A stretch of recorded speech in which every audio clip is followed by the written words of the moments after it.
Welcome to Fearless with Jason Whitlock. I'm Jason Whitlock, your host. Happy Steve Kim Day. Happy Monday. You know, I'm like Ron Burgundy and Anchorman. I read whatever's in the prompter, and it says Happy Steve Kim Day, but it's really Happy Monday.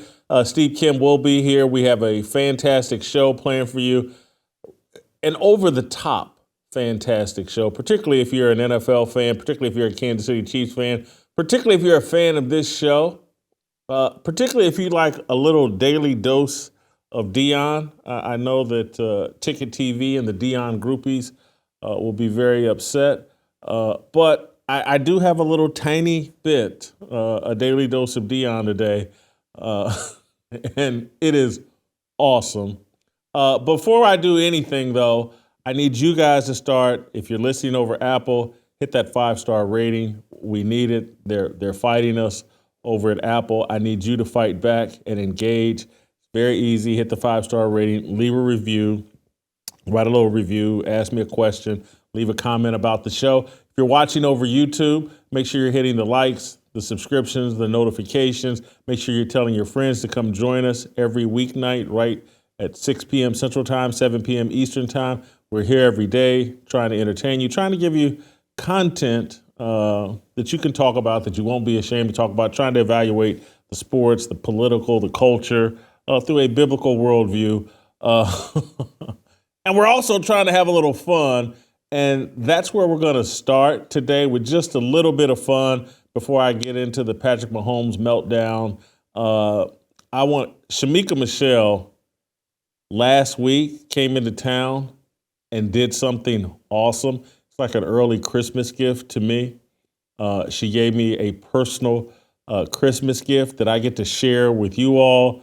If you pay attention to my Twitter feed on Friday, you saw it. But if you didn't pay attention to my Twitter feed, I'm going to share it here with you right now. Have you guys heard the Sexy Red song, Ski Yee? If you have, I got a better version of it called Pee Wee that Shamika Michelle gave me for Christmas. I'm going to share it with you right now. Coach D, rub these players up.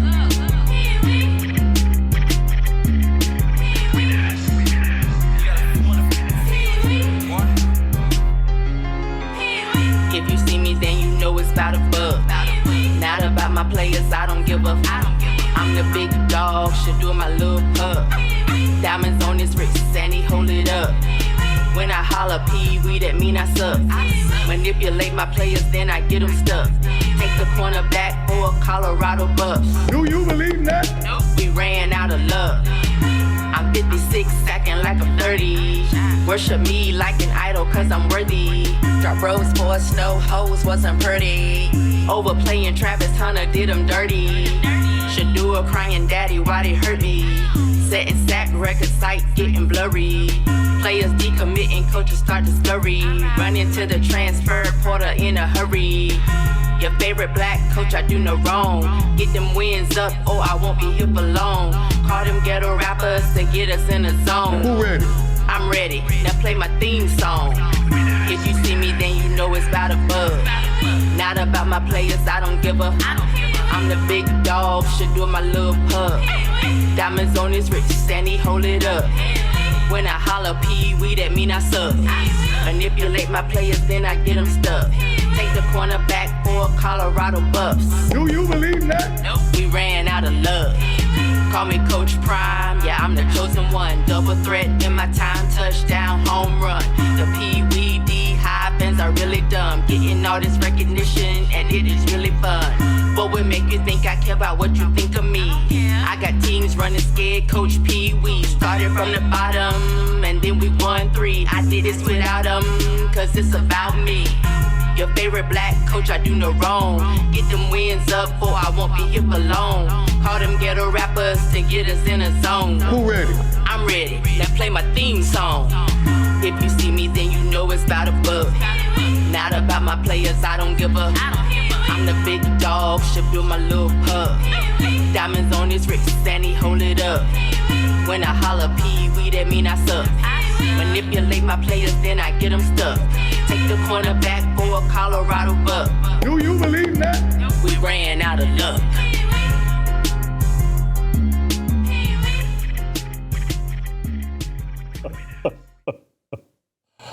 That is awesome. What a wonderful holiday gift for me. Thank you, Shamika. You guys will be seeing that video a lot this week and maybe even moving forward, maybe even throughout the entire offseason. Whenever I can't think of a daily dose of Deion, I may just play that video. That is awesome. But that's not what today's show is about. It's not about Deion Sanders. Slightly, but I'm not going to bring up Deion a lot today. But I am going to talk about a culture that is damaging a lot of athletes, particularly black athletes. And we just saw an example of it as it relates to Patrick Mahomes this weekend. And so that's where I'm going to start, the fire starter, and then bring Steve Kim in. Before I do any of that, though, guys, I want to talk to you about our favorite sponsor, Preborn. As the left ramps up their efforts to abort babies, it's time to ramp up our efforts to save babies. Why not include a saving a baby's life on your Christmas list? And because of our partnership with Preborn, an organization that has rescued over 270,000 babies, you can do just that. Every day, Preborn's network of clinics rescues 200 babies as they compete head-to-head with the abortion giants. You see, they offer an abortion-minded woman a free ultrasound. Once she meets her baby for the first time and hears what that baby's heartbeat, her baby's chance at life more than doubles. For just $28, you can save a life. And now, through a match, your tax-deductible gift is doubled too. And because Preborn supports both mothers and babies with diapers, car seats, counseling, and more for up to 2 years, you are offering double blessings. Now it is time to put your year-end write-offs to work. Just dial pound 250, say the keyword baby. That's pound 250, keyword baby. Or give the way that I prefer to give, preborn.com/fearless. That's preborn.com/fearless. All right, let's call up Steve Kim. Bring up Steve Kim on screen. Steve, you got to give me like 2 or 3 minutes here just to put this whole Patrick Mahomes thing in perspective. And because I think it's bigger than just Patrick Mahomes throwing a little tantrum after the Buffalo Bills beat them 20-17 at Arrowhead Stadium. You guys know, everybody in the sports world has been talking about this particular play. Let's play the clip of Patrick Mahomes throwing the ball to Travis Kelce laterally it to Kadarius Toney. Everybody thinking, hey, this is the go-ahead touchdown with about a minute to play, but it's called back because Kadarius Toney did something illegal. Let's play the clip of the play. I don't think they'll sit back consistently. Here they come again. There's a flag down at the line of scrimmage as the pass is to an open Travis Kelce, who flings it back over to Toney. My goodness, this is going for a touchdown. All right, so that's the play. Kadarius Toney is lined up offsides. Clear as day. Clear as day. Let's watch Patrick Mahomes. I believe these are his post-game comments to the media. As I know, as fans, you want to see the guys on the field decide the game. And that's why last week I didn't say anything about the flag that didn't get called on the Marquez. And so, they're human, man. They make mistakes. But, it's every week we're talking about something, and all I can do is go out there and give everything I have. And I'm proud of the guys because that's what we did. And it was a great football game that ended – another great football game that just ended like that. It's just tough to swallow. Patrick, what do you, for lack of a better term, what made it boil over? Was it that itself, or was it it's the call, man. Just in that moment, it's not even for myself or for me. It's just I know how much everybody puts into this game, and for it to happen on a flag change the outcome of a game. In that moment, I've played 7 years, never had offensive offsides called. That's elementary school. We talk about. You point to the ref, do all that different type of stuff, and it doesn't get called. And if it does, they warn you. And there was no warning throughout the entire game. And then you wait till there's a minute left in the game to make a call like that. It's tough, man. It's lost for words, man. It's tough because regardless if we win or lose, man, just for it to end with another game and we're talking about the refs, man. It's just not what we want for the NFL and for football. Patrick, you were getting after him pretty good, it looked like, right at the end there. Did you get any kind of explanation? None from any one of them. I asked 3 different refs. No one said anything. So play the video now of Mahomes losing it, yelling and screaming at the referees. This is embarrassing, but it gets more embarrassing even after this. Hey, there's an issue here with Patrick Mahomes. He's not Tom Brady. And he doesn't have the same fire. He doesn't have the same discipline. He's not the same as Tom Brady. And that's why he's having an off year. And I said that and people got upset with me over social media. You guys know I made my bones in Kansas City. I'm a Patrick Mahomes fan originally. I used to go on TV wearing the Patrick Mahomes headband. I put a wig on like his hair. I'm a Patrick Mahomes fan. I've watched this guy change right before my eyes and become someone that it's more and more difficult for me to be a fan of. And then so he's yelling and screaming at the refs. He complains in his post-game press conference. The yelling and screaming is bad. The complaints in the post-game press conference, bad. Immediately after the game, this guy goes through the handshake with Josh Allen, the opposing quarterback. This is the most embarrassing thing of all of this. Play the clip. Offensive offsides in that moment, man. Fucking terrible.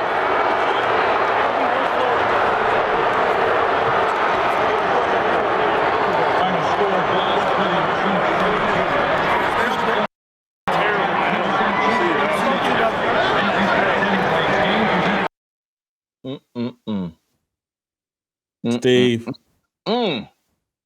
he's stomping around like a little baby. He meets the opposing quarterback, complains to him about the call.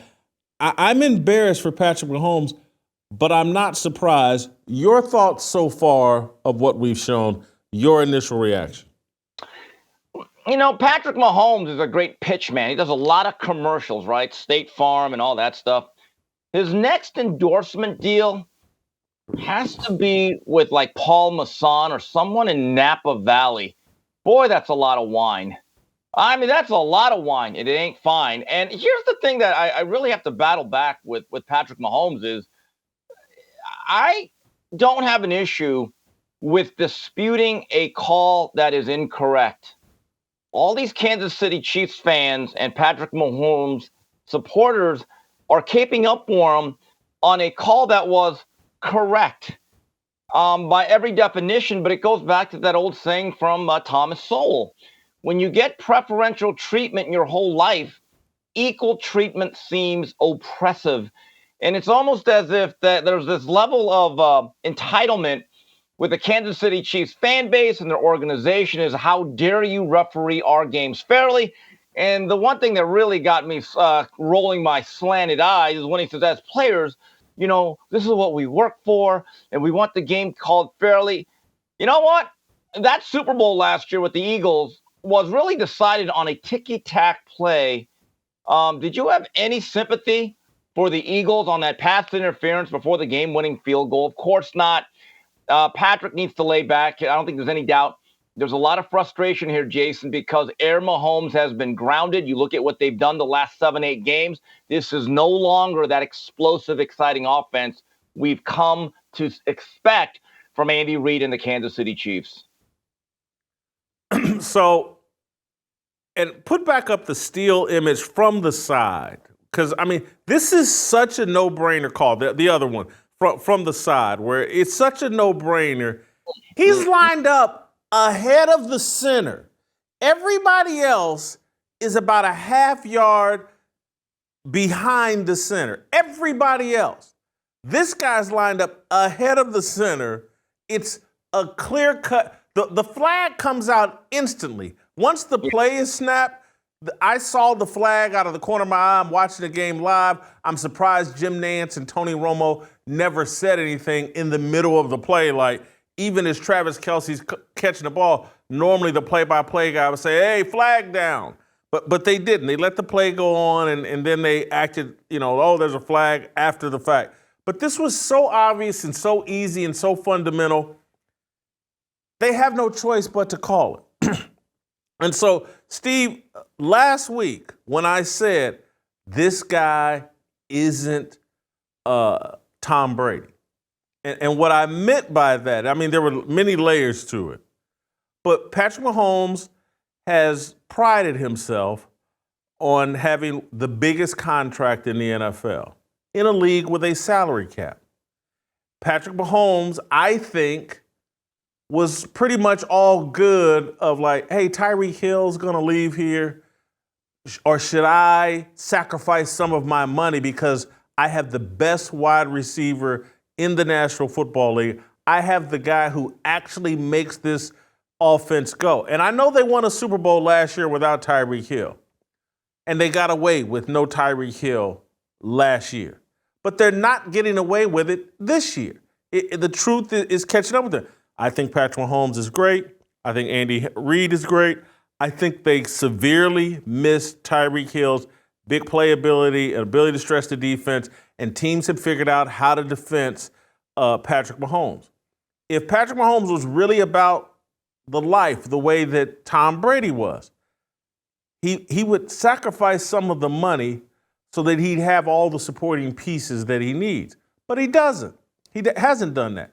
Is that a mammoth criticism of Patrick Mahomes? No, it's not. Where my real criticism of Patrick Mahomes is, he has allowed LeBron James and all these other woke athletes to turn him into a victim.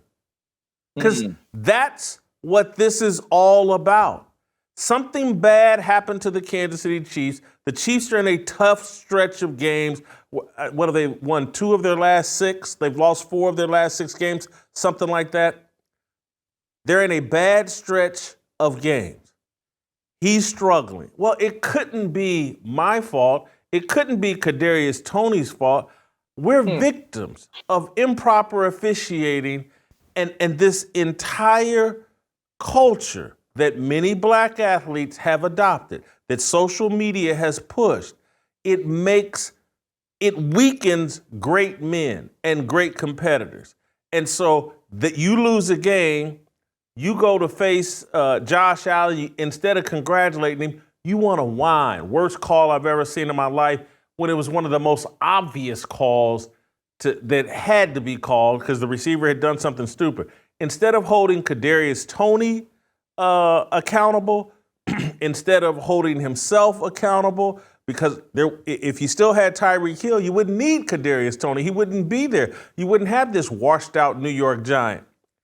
He's fallen into the victim mentality. I'm going to talk about this because there's other examples of this that I'm going to get into later in the week. But obviously, yesterday's deal with Patrick Mahomes, everybody's talking about it. And people, I saw enough of ESPN to see no one really wants to talk about Patrick Mahomes. And look, I understand people blasting Kadarius Toney because he's dropped balls, he lined up offsides.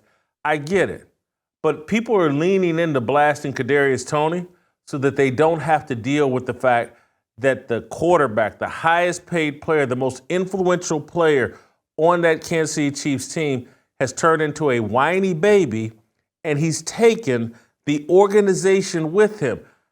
I'm going to tell you the other person that this whiny victim mentality has infected. Andy Reid. I've been watching Andy Reid coach for nearly 30 years. Let's play Andy Reid's post-game press conference, his comments, and I'm telling you, if Patrick Mahomes doesn't throw that tantrum on the sideline and do all that whining and crying he did on the sidelines, Andy Reid doesn't come up to that podium and say the things that he said. Play the clip. A bit embarrassing in the National Football League for that to take place. Normally, if it's even close, you get a warning. The head coach gets a warning. I mean, that normally, so I don't know. I didn't have a protractor out there, but it's a bit embarrassing. Yeah. I've been in the league a long time, and I haven't had one like that. So not where at least for that kind of a position there that it's not given a heads up to.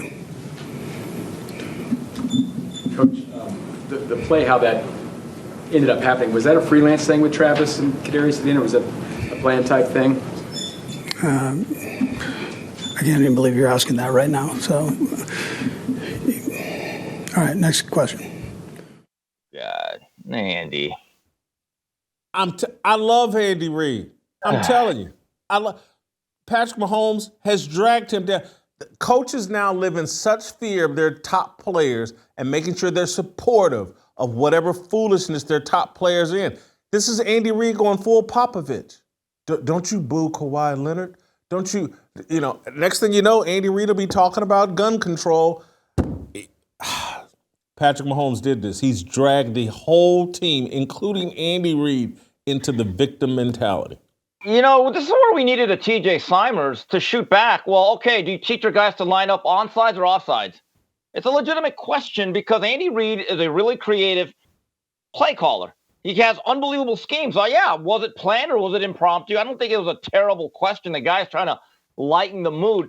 But, Jason, playing sports, the one thing that I know that coaches hate more than anything are mental errors. And if you cannot line up onsides in that situation.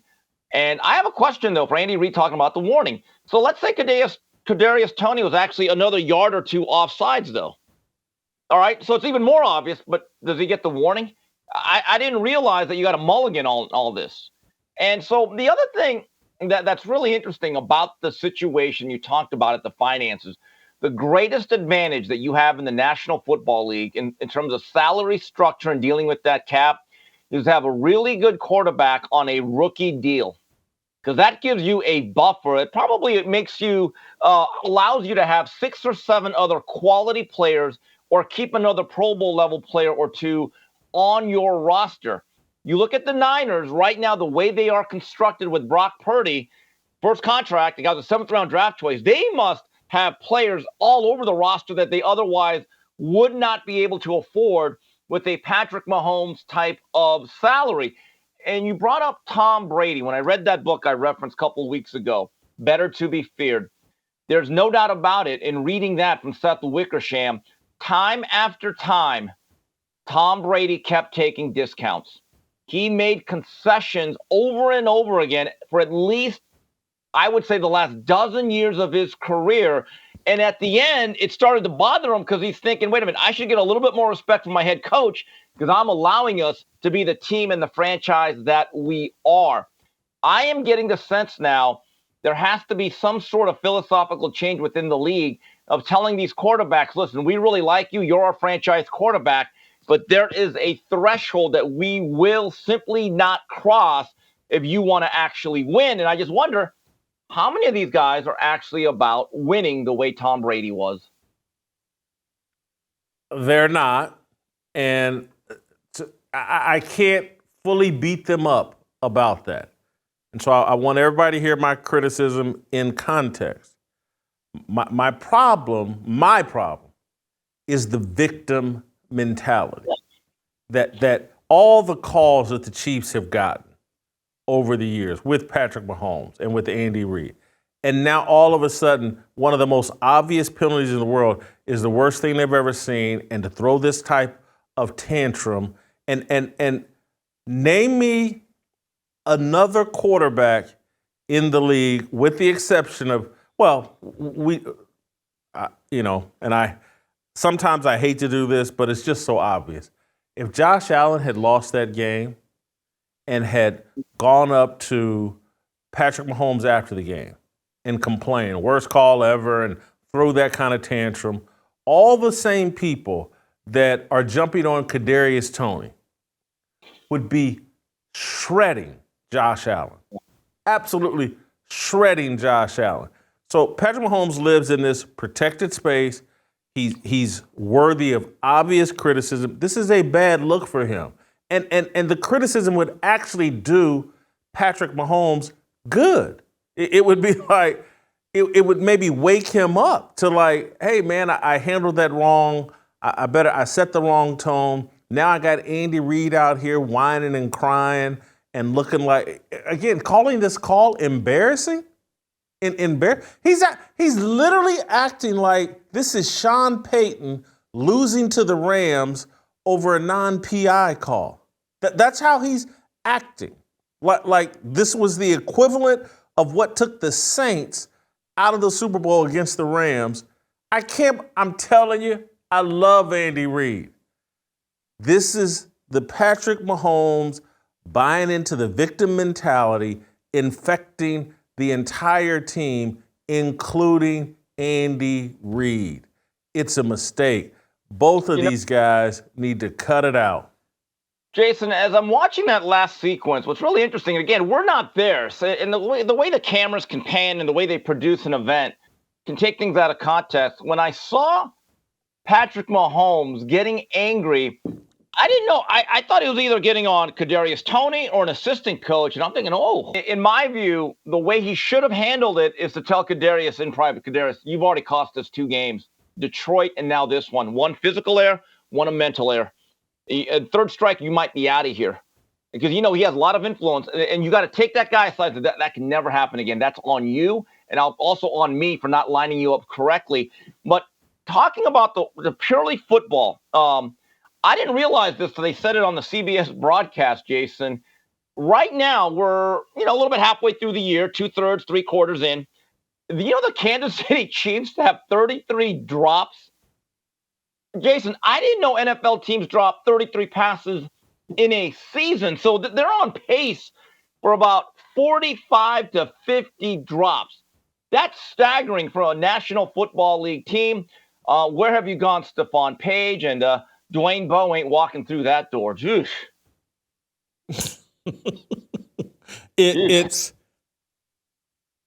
the Chiefs have issues. And again, all of this frustration is a byproduct of like, oh man, these problems we have aren't fixable. And I'm sure part of Patrick Mahomes' frustration is about his wide receivers and all the drop passes. And he's probably, because of the amount of money he makes and probably because of the way he doesn't want to take on Kadarius Toney. And I wouldn't ask him to take on Kadarius Toney. After the game, I would have said, hey, it's on all of us in this locker room to be accountable and be assignment sound. That's on us. We don't even allow the referees to take something away from us because we did something wrong. That's all he needed to say. That's what Tom Brady would have said. And I'm telling you, all these people, I'm going to get trashed. Oh, why are you comparing him to Tom Brady? And that ain't right. And Tom Brady threw tantrums. He yelled and screamed at Bill O'Brien and all that other stuff. Yeah, I get it. But acting this kind of a full post-game, referees, and then complaining about an obvious call, miss me with all of it. This, I'm telling you, I've watched Patrick Mahomes from day one in Kansas City to now. I'm looking at this whole victim culture, and I saw Patrick Mahomes basically, I feel like in real time, wet his finger and say, yeah, I better get on board with Black Lives Matter. I'm African American. LeBron and everybody else is doing it. I'm going to pretend to be woke and go down this path. And then once you start pretending, you start adopting that mentality. And everywhere you look, oh, how am I a victim? How was I mistreated? And that's how you lose a game that someone on your team is responsible for losing. And then figuring out, it was the man. It's these dang referees. How dare they call that? Rather than looking in the mirror. It's all connected. And that's why I'm so hard on this mentality, because I see too many young black men, too many African Americans that are always looking to be a victim. This is Patrick Mahomes' Jussie Smollett moment, Bubba Wallace moment. It's a different version of it, but it's the exact same thing. And it's sad because this kid in a different culture, if he wasn't caught up in social media and BLM, this kid has a chance to be the greatest quarterback of all time, but this culture may not allow it. it reminds me of boxing a few times when a really popular fighter, and this happened with Oscar De La Hoya, and I think it was the first fight with Shane Mosley. And to me, it was very clear that Shane Mosley won that first fight at the Staples Center way back in 2000. And I hear this a lot. Well, I'm the defending champion. You got to take the belt. It should have been at least a draw. And it's almost like their way of saying, how dare they judge this fight fairly? That's basically what Patrick Mahomes did. He did the football version of, you got to take the title from the champion, and it's simply not true. Steve, before I move on, I want to move on to a different topic because the Cowboys looked terrific last night. So did, I thought, the Baltimore Ravens. Before I get into that, I want to take care of another one of our great sponsors. As we approach a new year, deciding how to best meet your healthcare needs is an important decision. I encourage you to consider Samaritan Ministries. It's a biblical, affordable way to pay your medical bills and has everything you should look for in healthcare sharing ministry. Samaritan members glorify God above all else and care for one another through prayer and encouragement. It's a way to align your healthcare with your faith and through direct member-to-member sharing. You'll always know who you're helping and who's helping you. Samaritan Ministry started in 1994 when 10 households began sharing one another's medical bills. Today, there are 80,000 households across the nation who share $30 million in medical needs each month. Here's how it works. There are no networks. So when a medical need arises, you choose the healthcare provider that's right for you and have a say in the type of treatment you receive. Send your medical bills to Samaritan Ministries and they'll notify fellow members to pray for you and send money directly to you to help you pay those bills. And when another member has a medical need, you'll do the same for them. When the body of Christ comes together to pray, encourage, and provide for one another, burdens are lifted and God is glorified. This applies to all areas of life, including healthcare. Check out Samaritan Ministries, and if it's the right fit, you can join today. Let them know you heard it here by going to SamaritanMinistries.org/fearless. All right, Steve. Cowboys obliterate the Philadelphia Eagles. Dak has another impressive game. And Lamar Jackson, I thought, had another impressive game. I know they won on a walk-off punt return, but I watched that game, and I don't have Lamar's stats. I'm going to call him up here, Lamar's stats. But I watched that game, and I thought Lamar was splendid. Great touchdown late. I think a 2-point conversion pass late. Lamar Jackson was tremendous, and I think that Lamar and Dak are probably, other than Tyreek Hill probably still my MVP candidate, but Lamar and Dak are probably the leaders in the clubhouse for the MVP. Lamar was 24 of 43, 316 yards, 3 TD passes, 1 INT, 11 carries, 70 yards. Anyway, who you got here? Who's more impressive? And the Ravens won 37-31 over the Rams. But who you got here? Dak or Lamar? Who's your MVP front runner? In the immortal words, and to paraphrase the great Jimmy Johnson, how about that, Cowboy? Dakota. I don't know if this is his Mark Rippon 1991 moment where a pretty good quarterback elevates. But here's the thing. In the AFC, Baltimore is clearly the most complete team on both lines of scrimmage. Franchise quarterback, real defense, and they're physical, and they know how to win. If they get home field, and it looks like it's trending that way, the Ravens are going to be very tough to beat in January. The problem for the Cowboys is you still have San Francisco, and they seem to be gelling, and you still have Philadelphia, who I would not count out. But Jason, Dakota, I'm a believer in this year. There's a certain control, and there's a certain way he's just running the game and just routinely making the throws. And CeeDee Lamb has joined the 88 club. He's become a number one receiver.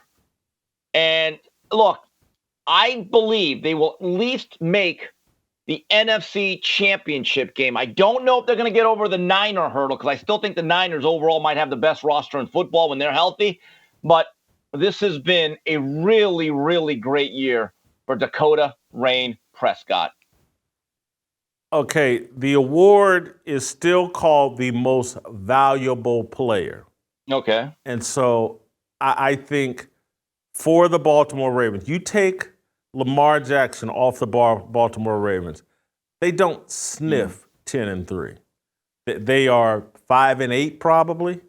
You take Dak Prescott off that Cowboys team, I think they can still, maybe they're 8-5 right now, or 7-6 right now rather than 10-3. Lamar Jackson's value to the Baltimore Ravens is higher than Dak Prescott's value to the Cowboys. I'm not slighting Dak Prescott, but when you just think of overall, and then they put a new offensive coordinator around Lamar Jackson. Lamar's exceeding my expectations more than Dak Prescott is exceeding my expectations, and I still contend his value is greater to the Ravens than Dak's is to the Cowboys. You know, I wouldn't necessarily disagree with that, especially with the fact that Lamar Jackson, because of his legs and his threat at the mesh point, he helps that running game. Even when he hands the ball off, those backside ends cannot crash, right? But, Jason, I think there needs to be a rule change in terms of how we give out these awards, specifically the MVP. Prescott and Lamar have both had really good regular seasons. There is a track record the last 4 or 5 years that statistically they're solid. They always throw for a certain amount of yards, produce touchdowns, and their teams win, which is important. But what has been the mark against them? Lack of playoff success. I mean, they win a lot of games from September, October, November, December, January. That's money football. I would actually hold off on giving this award and saying, okay, guys, because look, Brock Purdy is actually getting some MVP talk, okay, which surprises me given the fact that they went through a month where the offense struggled when he was in there. Because I personally think the MVP of the Niners, offensively, it's not even Christian McCaffrey. I think it's Deebo Samuels. The things that he does are so unique to him. He's the only guy that could take passes and go 70 yards, but also on 3rd and 3, if you hand the ball off to him, he'll move the pile. That is such a rare, but again, he probably will not be in the running. It's now a quarterback award for the most part. But this is an award that this year specifically, I wouldn't give it out till after the playoffs. I'm anti giving it out after the playoffs because then I think it would turn into a playoff award. And you know, anything could. So let's say you ball out in the playoffs, but you throw an interception late that causes you to lose in the first round of the playoffs, but you threw for 400 yards, but you lost in the first round. And then whoever ends up being the Super Bowl winning quarterback, well, he's the MVP or blah, blah, blah. You got to it's a regular season award. Who's the MVP during the regular season? And to me, I'm going with Tyreek Hill. I'm going with Christian McCaffrey. I'm going with Trent Williams, and maybe even Deebo Samuels. I don't consider no slight to Brock Purdy. Real fast. Boy, that Kelsey thing lasted for about a week, and hey, you're just off the ballot. You're not even getting others receiving votes. Boy, that thing's like the first. Jason Kelsey's he's lost 2 straight. He's lost 2 straight and hadn't looked. You know what, Jason? You're the first person in the history of the media. Hey, what's with the Eagles, man? They're center. Got to blame the center, not the quarterback, not the head coach. The center. Those snaps just were not quite. But Jason, I agree with you about Tyreek Hill because we look at the impact on a game, individual performance, and look, what would the Dolphins' attack be without him? I get it. They have a track team out there, but I look, maybe it's Randy Moss in like 98 in his first 3-4 years, but I've never seen a wide receiver who every time, no matter where he lines up, you say to yourself, something could happen here. And he could take a 15-yard curl, and you could see defenders freeze because they're absolutely apprehensive about dealing with this guy and his ability to stretch the field and in his yak and the way he opens up the field for everybody. And look, I know this argument may not be germane to our conversation, and I know that they won the Super Bowl last year, but he's had an impact on the way the Chiefs play football without him there. So that is true impact. I still think Tyreek Hill has to be high atop that ballot. Steve, I want to switch topics, but before I do, I want to talk to you guys about our good friend Phil Robertson. For years, Hollywood has been lacking when it comes to stories of redemption. Movies and TV shows have trended towards the anti-hero, the flawed person who makes no effort to change and just becomes worse and worse as the story goes on. Well, here's some great news. The Blind, the true story of the Robertson family, is now available for purchase on Blaze TV. Maybe you've made a mess of your life. Maybe someone you love is in a dark place. Maybe all the above.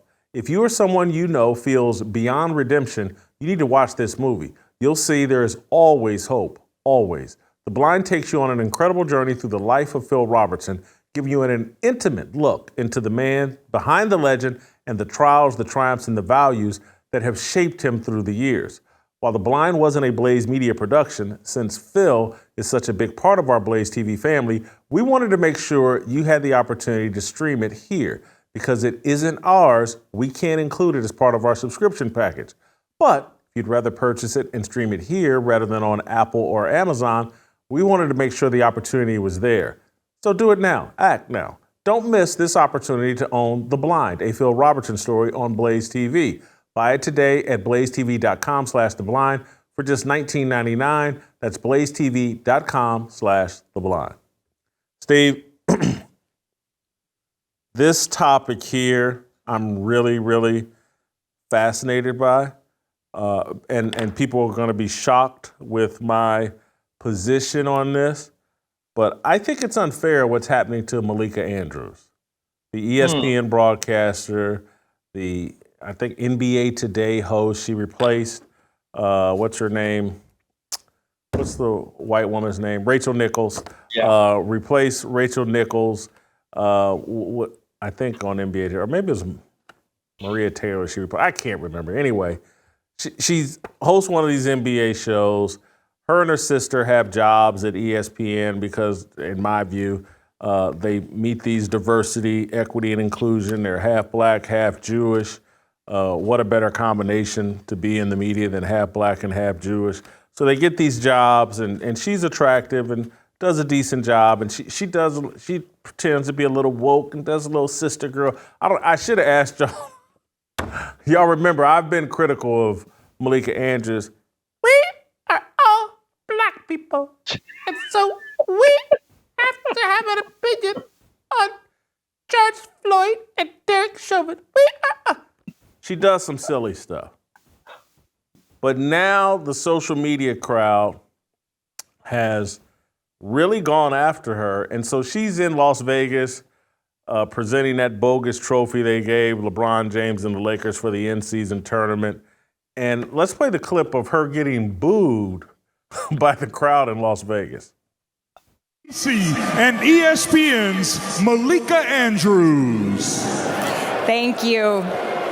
Ladies and gentlemen, we are joined by members of the Boys and Girls Club of Southern Nevada.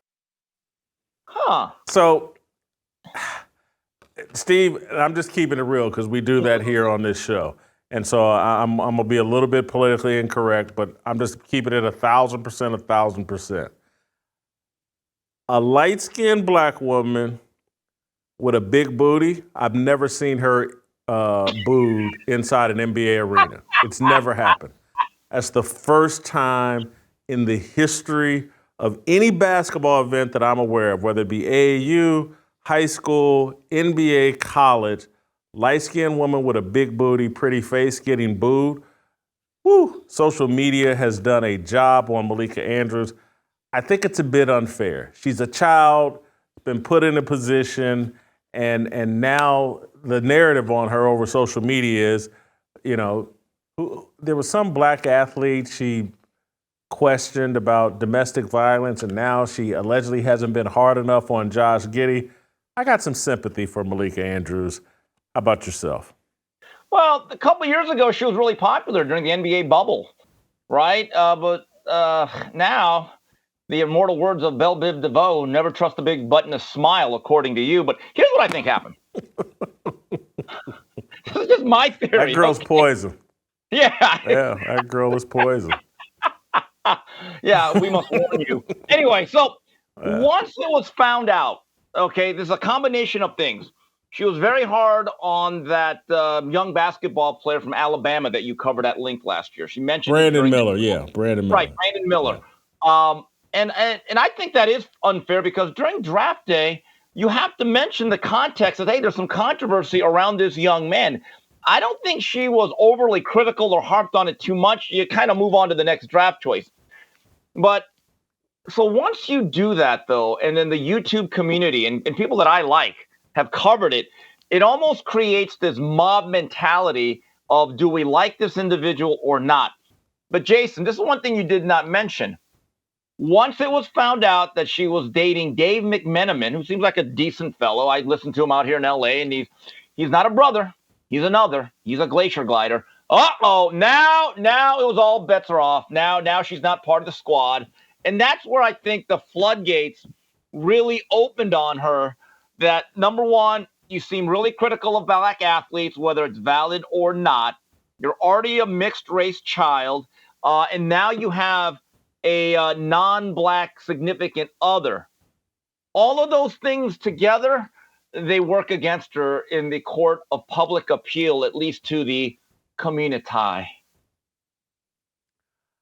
That is true. And I'm sitting here stretching my brain, and maybe you can help me out. Remember her and Stephen A. Smith got into it on Stephen A. Smith's First Take?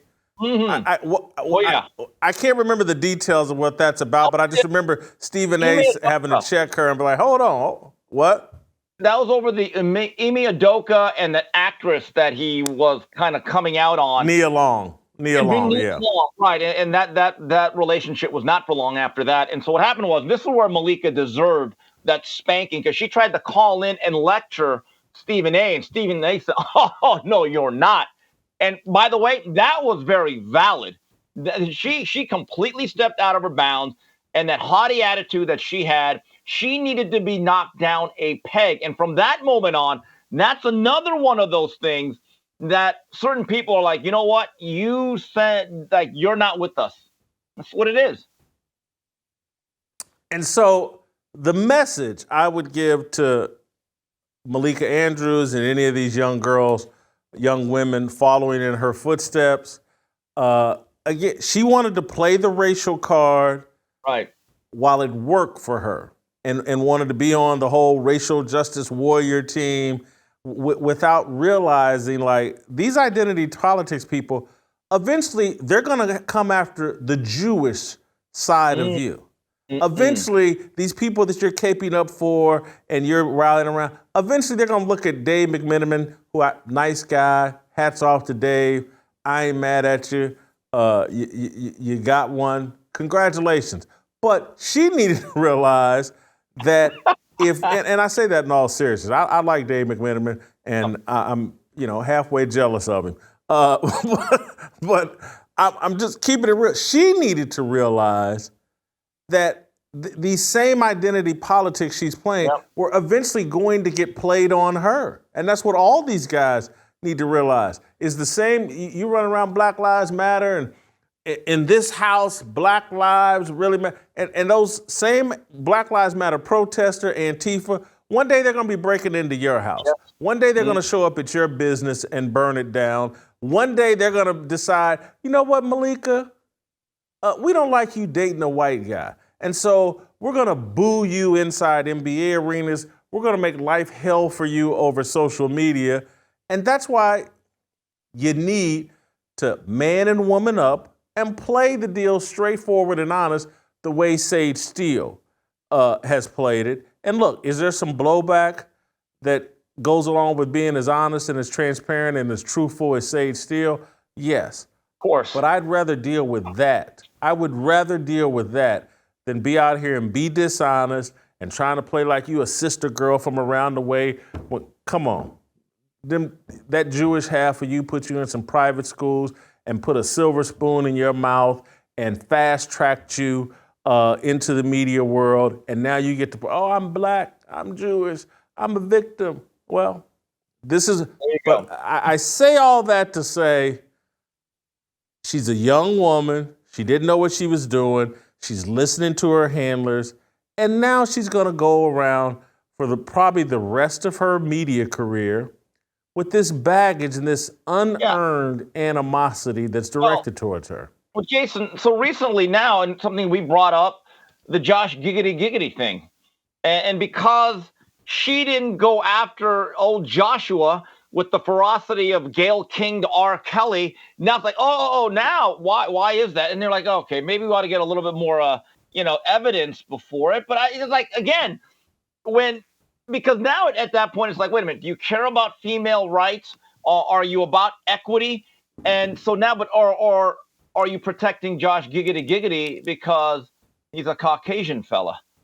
See, when you start playing these politics, these racial identity politics, you start pandering, it's hard to actually keep up with what you think you believe and what you're supposed to believe and then play towards it while on the air.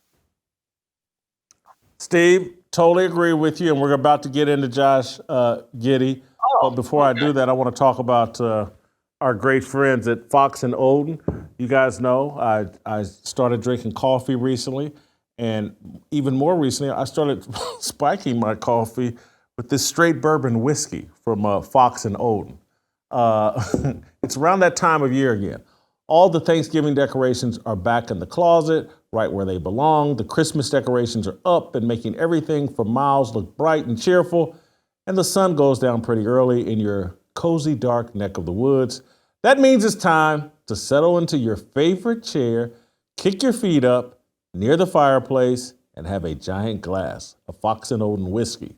You've worked hard today. You've earned a little relaxation. Fox and Olden whiskeys are created to honor the wild, beastly around us, a snow-capped mountain, a field of wildflowers, a roaring waterfall, or maybe even just your own backyard. This holiday season, let these perfectly blended spirits complement the view. A warm fire, maybe a shared meal, packages wrapped and ribboned and left under a tree.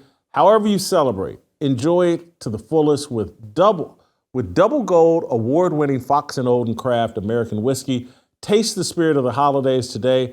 Buy online and ship it to your door at foxandolden.com. That's Fox and Olden, ODEN.com. Use the promo code FEARLESS and get 30% off plus free shipping on all orders. Please drink responsibly. Steve, I sent some of this Fox and Olden. We'll get a report. I sent some to my man Warren Sapp. He likes a good bourbon whiskey. Should I send you some for the holidays as well? Why not? Why not? I'll put it in my ginseng tea. I'm not really much of a coffee drinker, but I'll put it in my ginseng. It'll be good. You know. I can't remember. Are you just a beer drinker? I know when you came out here to Nashville, you drank me out of house and beer. Yeah. The thing you about knocked down beer, a 12-pack. The beer is simple, but it kind of runs through you like the Mississippi River. I'm kind of mixed. I like the club soda and vodka because, you got to keep the figure. All of this is not natural. I got to work at all this. But I try anything. But I'm trying to drink more in moderation. But again, kids out there, drink a lot of water. Stay hydrated. Water is still the healthiest drink from God. Just remember that. And then Odins. Yeah, we're going to get a review from Sapp on this Fox and Olden, I believe, this week. I'm going to send some to you. I'm telling you, I love it. It really spices up my coffee and spices up the rest of the show after I start getting a little buzz from my Fox and Olden. Steve, final topic. I told you we were going to get into Josh Giddey.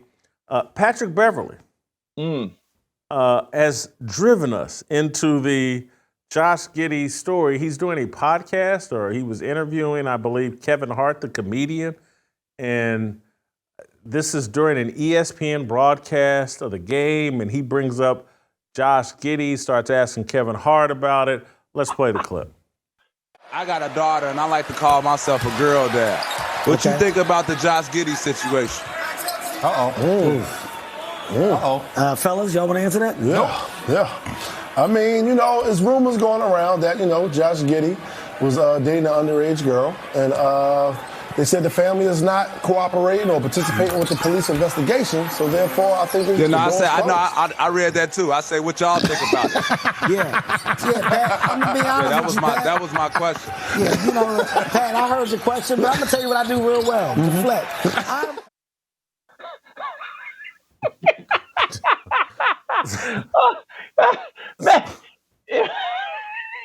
There's a humorous side of this, but there's an also serious side of this. And I'm going to get into the serious side for Patrick Beverly and some of these silly athletes that want to use Josh Giddey as a talking point. And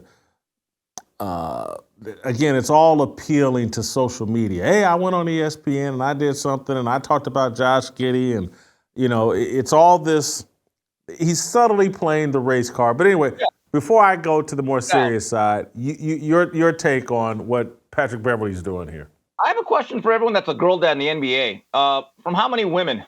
I think that's kind of important. Are you raising a nuclear family, or are you a girl dad with 4 different baby mamas? Second of all, to what you were referring to, do I believe that a lot of these guys would be so outraged, or specifically take the tact of Patrick Beverly, who, by the way, after his playing days, maybe he'll be the Black Mike Wallace on 60 Minutes. That is some hard-hitting questioning that I actually respect. But again, if this was a black guy, an American black guy, would they care as much? Because can we not be so naive here?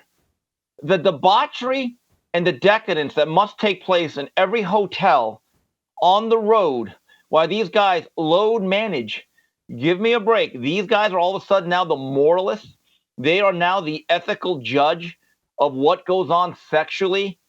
I mean, really, can we be honest about exactly what probably or does go on? I don't know. I just think it's interesting. And by the way, with the family, should they be given credit for that whole culture? No snitching. Isn't that whole thing? No snitching. I mean, they should be given props, right? I think I've read that the family hired Gloria Allred at some point, so I do think they're going to get a little. I do think they want to wet their beak. Not good. Not good. Not good. Yeah. But on a serious note, people were making the argument, Donald Trump in New York, there were some charges they wanted to bring against Donald Trump in New York.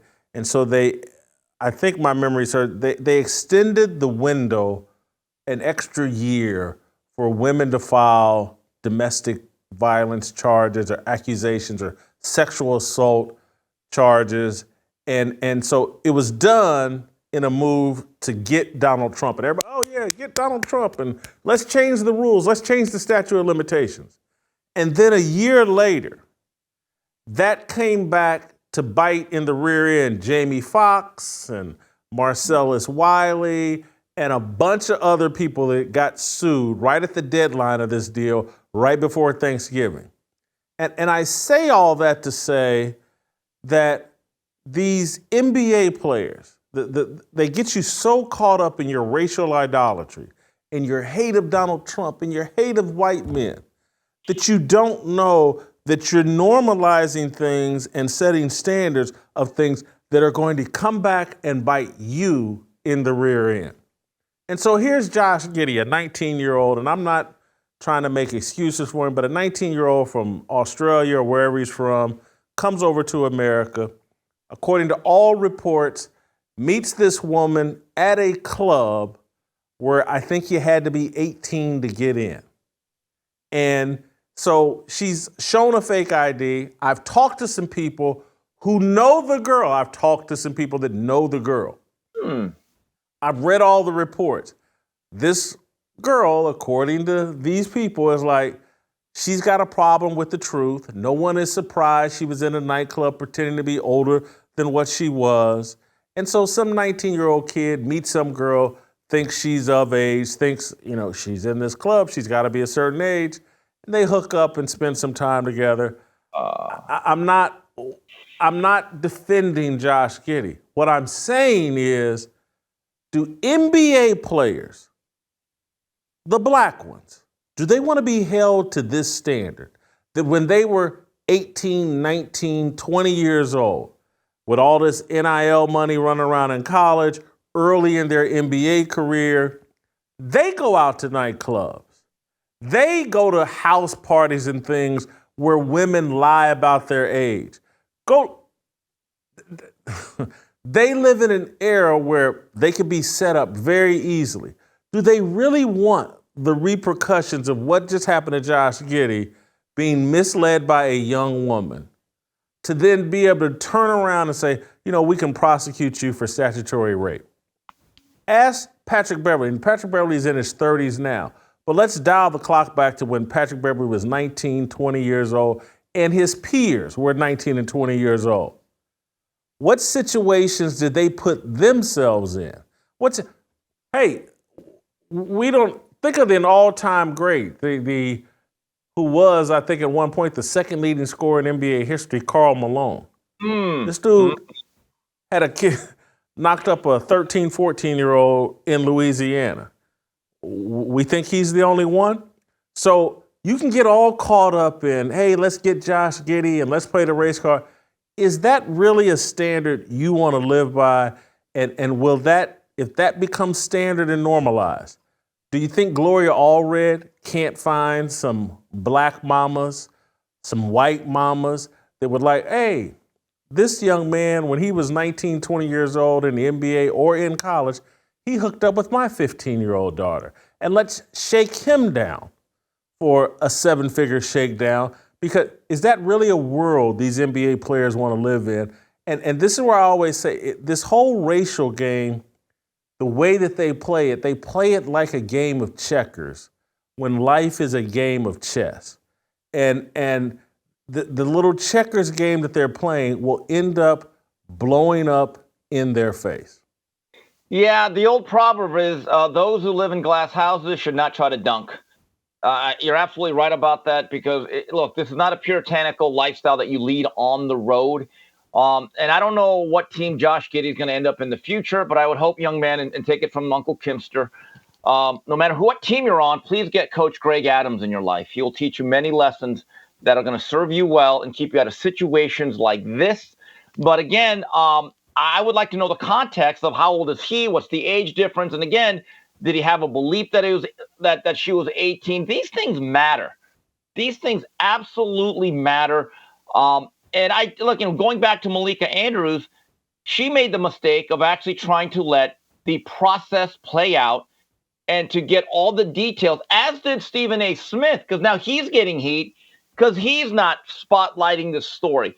And if it turns out that this is something incredibly foul, report it. But I think that the journalists have a right to say, and I guess, I don't know what you want to call Patrick Beverly. He is doing media. Maybe he ought to lay back a little bit too. Well, and this is the problem that the media, corporate media, is eventually going to have to figure out. Hiring these NBA players who, and let me do the homework here. I want to make sure I'm right here as it relates to Patrick Beverly. But hold for 1 second. I'm looking up some information, so I'm factually correct here. I'm going to basketballreference.com, Patrick Beverly. And this is what ESPN and FS1 and all according to this, Patrick Beverly has made $78 million. That's what they call, even if he's been foolish with his money, but they call that FU money. He's made $78 million. And so you hire a guy that feels like he's got monopoly money, he's going to go off script. He's going to do whatever he wants to do. He's going to say whatever he wants. He's not going to protect your company. He's going to do whatever he wants. So go ahead and get in bed with him. And don't be shocked when they go off script. I think FS1 is learning that with Richard Sherman and how he's dealing with Skip Bayless. And so these new athletes, $78, $100 million, whatever, they're going, if they have a chance to troll and win points with the internet as opposed to doing what's right, they're going to troll and do whatever because, again, I made $78 million. Yeah, ESPN's paying me $1.5 million, but I really don't need it. I'm set for life. It's a dangerous game they're playing. Okay, I'm going to say this right now. To get me to watch ESPN or NBA on ESPN coverage, if you did a podcast or a live 30-minute daily show with Bev and Malika, I would watch. that might be some of the most uncomfortable yet entertaining viewing ever. Just 30 minutes of them talking about any NBA issue. Oh, sign me up. I will set the DVR, Jason. I'm in. Thank you, Steve. Great job as always.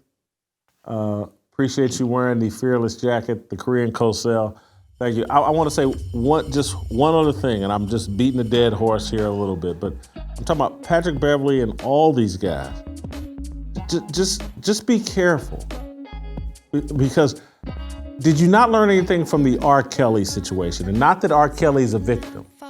I'm just saying, just learn something from the R. Kelly situation. There were mothers bringing their young daughters to R. Kelly. If you think there's not some slick mother who wouldn't bring their 15, 16, 14-year-old daughter to set you up, she may be sitting here going, my daughter started having sex at 11, 12 years old. If she looks 19 at age 14 and she's already been having sex for 2 years, should I put her in a situation with Patrick Beverly or some other NBA player? Would I know I can turn back around with a lawyer and shake this person down for money? Yes, she would. I'm not saying that's what they were doing with R. Kelly, but what they were doing was mothers were bringing their daughters to R. Kelly, sanctioning this. They're capable of shaking you down. So before you get all giddy about scoring social media points with Josh Giddey and looking like you're the blackest guy on the planet, you may be setting your own self up to get shook down and to have your reputation destroyed. All right, that's it, and that's all for us today. I'm going to be back on the topic tomorrow about how this culture kills, how it's not just with Patrick Mahomes like I talked about today. It is across the board.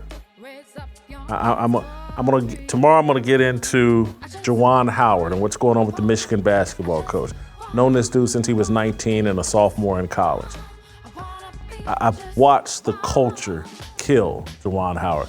We'll do that tomorrow. See you.